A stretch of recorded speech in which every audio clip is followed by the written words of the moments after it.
बड़ी खबर आपको बिहार से बता देते हैं, जहां पर वोटिंग संपन्न हो चुके हैं। बिहार विधानसभा चुनाव से जुड़ी हुई अब ये बड़ी खबर आपको बता रखे गए। दूसरे चरण का मतदान खत्म हो चुका है। शाम 5 बजे तक लगभग 67.14% वोटिंग हुई है। दूसरे चरण में 122 सीटों पर मतदान हुआ है। किशनगंज में सबसे ज्यादा 76.26% वोटिंग हुई है। थोड़ी देर में जो एग्जिट पोल हैं वो भी सामने आ जाएंगे। तो ये बड़ी जानकारी आपको दे रखे हैं बिहार चुनाव से जुड़ी हुई।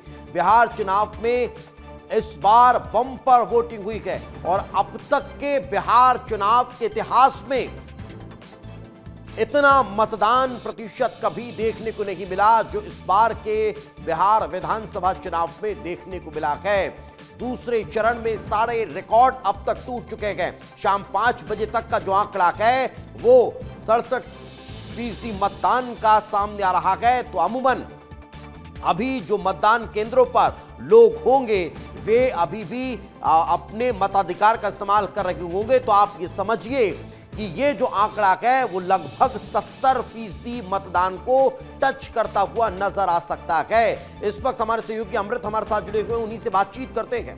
अमृत, एक बड़ा वोटिंग परसेंटेज जो है वो बिहार से निकलकर सामने आ रहा है।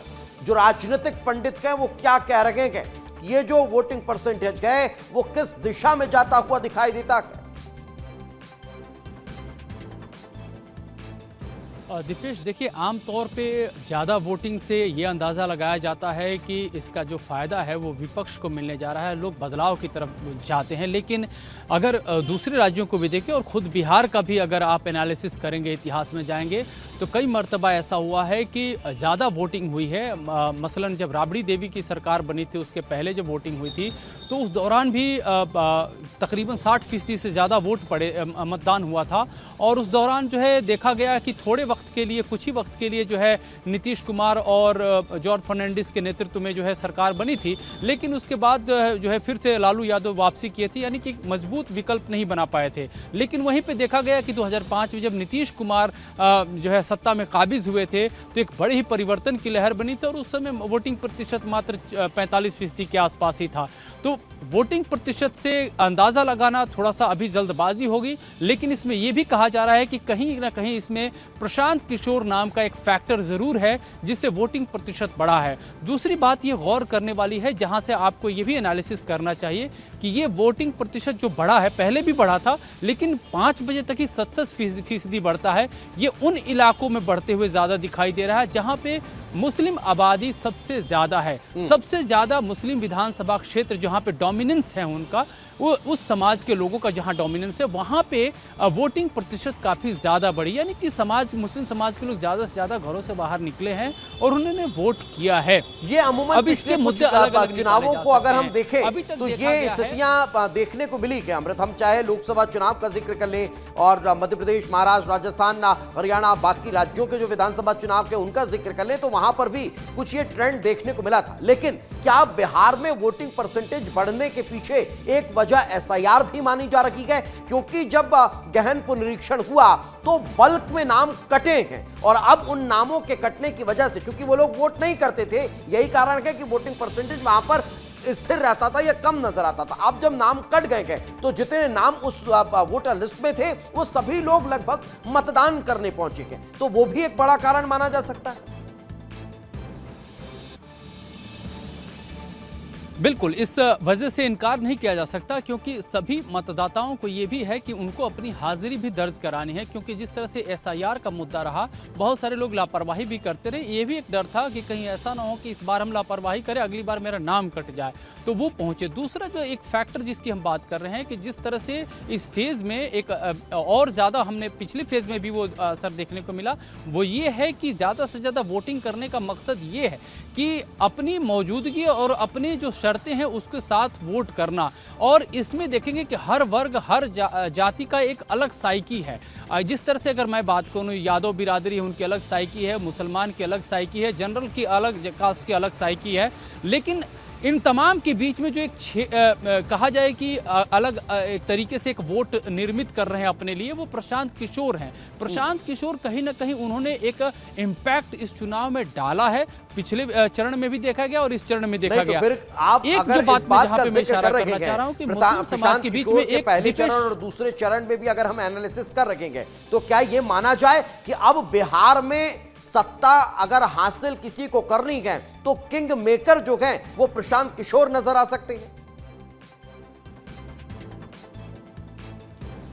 ये भी देखिए कहना जल्दबाजी होगी, क्योंकि अभी किंग होगा या किंग मेकर होगा, किस तरह की परिस्थितियां बनेंगी ये बताया जा सकता है, क्योंकि जितनी भी रिपोर्ट सामने आई हैं मतदाता जो है बहुत ज़्यादा वोकल नहीं रहा। हालांकि बिहार में अक्सर देखा गया है कि लोग एक शब्द बोलिए उस पर 10 जवाब देने के लिए तैयार रहते हैं।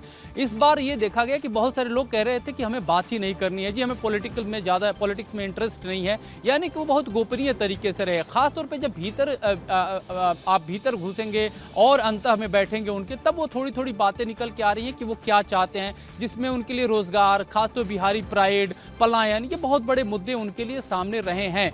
हालांकि इसको डैमेज कंट्रोल करने के लिए वर्तमान सरकार ने कोशिशें की हैं, खासतौर पर महिलाओं को अपना आधार बनाया है, लेकिन जो दूसरा सबसे बड़ा आधार है, जो मुस्लिम समाज में डर का आधार है, डर यह है कि कहीं उनकी नागरिकता खत्म न कर दीजिए। इस तरह का अफवाह बहुत सारे व्हाट्सएप यूनिवर्सिटी के तहत उनके भीतर भी फैलाए गए। ये भी कहा गया कि आपको देश से बाहर नहीं कर निकाल दिया जाए, ऐसा हो कि आपकी नागरिकता बिल्कुल अमृत साथ पे रखे, अमृत साथ पे रखे। जहां हम वोटिंग परसेंटेज पर चर्चा कर रखे गए, उस बीच बिहार चुनाव के एग्जिट पोल पर भी बात कर लेते गए।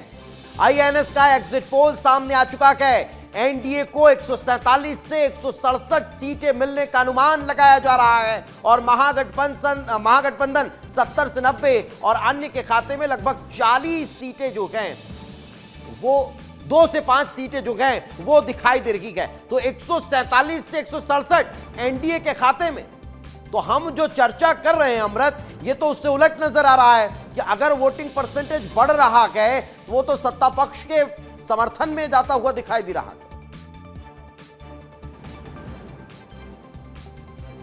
दीपेश, देखिए पहली बात यह है कि नो डाउट हर कोई जब कोई आंकड़ा जुटाता है तो इसी मंशा के साथ जुटाता है कि उसके आंकड़े जो है वो सच साबित हों। तो तमाम एजेंसियां जो सर्वे करती हैं वो भी यही चाहती हैं। लेकिन हरियाणा में क्या हुआ वो रिजल्ट आपने भी देखा, मैंने तो ये भी देखा कि हरियाणा में जब रिजल्ट वाले दिन जो है भारतीय जनता पार्टी का मुख्यालय था वो सूना सपाटा पड़ा हुआ था। लेकिन जब नतीजे आने शुरू हुए तब भारतीय जनता पार्टी के नेताओं के भीतर, उनके खुद नेताओं में कॉन्फिडेंस आना शुरू हुआ और वो मुख्यालय के रुख करना शुरू किया और उसके बाद कचौड़ी जलेबी जो है बननी शुरू हो गई। लेकिन एक और चीज अमृत ये भी जाननी होगी ना, क्योंकि अगर हम एजेंसियों के एग्जिट पोल का जिक्र करें, उनके आंकड़ों का जिक्र करें, तो जो राजनीतिक दल हैं वे भी अपने स्तर पर आंकड़े जुटाते हैं। तो अभी तो कहीं किसी ना किसी दफ्तर में तो पटाखे फूट रहे होंगे, या फिर सब चुप्पी साधे बैठे हुए कि भाई साहब परिणाम आने दीजिए तभी कुछ पत्ते खोलेंगे।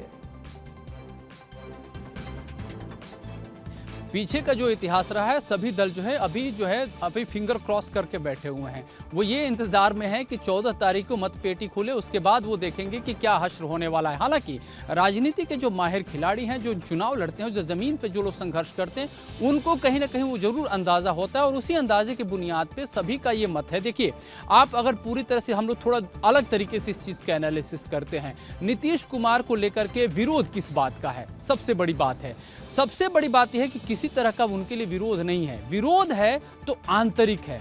एनडीए में भी बीजेपी बनाम एलजेपी है, यहां जाके बात फंसी है। एलजेपी और बीजेपी को लेकर के यहां ट्रायंगुलर जो बन रहा है, इसमें जाकर के बात फंसी है।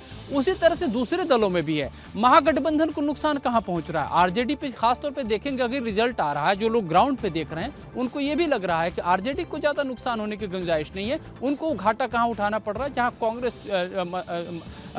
चुनाव लड़ रही है, जहां पे उनके जो गठबंधन में शामिल वीआईपी लड़ रही है, चाहे जो सीपीआई एमएल है वो पार्टी चुनाव लड़ रही है, तो उन सीटों पे ज्यादा खामियाजा। तो इस तरह के इक्वेशंस पे देखेंगे तो आपको लगेगा कि नफा नुकसान हो कहां रहा है। बिल्कुल, अब ये थोड़ी देर बाद और चीजें क्लियर होती हुई नजर आएंगी, क्योंकि अभी तो हम एक ही एजेंसी के एग्जिट पोल पर चर्चा कर रहे हैं। अभी एक एक करके और जो तमाम एजेंसियां गए उनके जब एग्जिट पोल्स निकलकर सामने आएंगे और फिर पोल्स ऑफ पोल्स जो निकलकर सामने आएगा उस पर डिस्कशन करने में और चीजें खुलकर सामने आएंगी कि आखिर कहां किस फैक्टर में बहुत ज्यादा फायदा किसे होता हुआ दिखाई दिया है।